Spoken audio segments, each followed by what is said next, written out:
Once again mga angkol no, karong adlaw mga angkol, nagtagad-tagad ko sa akong classmate sa akong magulang mga angkol no, kay musakay ko sa iyahang motor kay wakoy kasakyan mga angkol. Moadto mi dito sa ako ang classmate pud mga angkol kay magama lagi mi ining mga angkol kay hapit na jud ang deadline or final mga angkol or defense namo mga angkol. So kailangan na himuon na jud mga angkol. So nagtagad-tagad ko diri mga angkol niya. Pag-abot na pagkatato, naabot ra jud siya mga angkol no. So mo ni larga nami, padulong nami dito sa mga location sa akong classmate mga angkol. Luyo sa Bayawa bang kolor o pabukid-bukid pa dyan ni gamay kasudlunon pa dyan ni gamay mga kangkol ang area.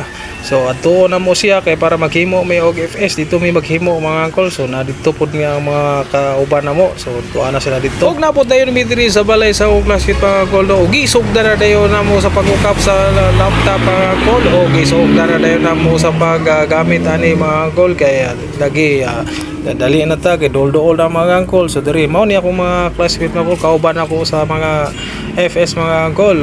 O kining nasa papel mga angkol no, mo ni ang katong nagsurvey mi mga angkol. So diha na mo gibutang og i-encode po na namo na diri mga angkol.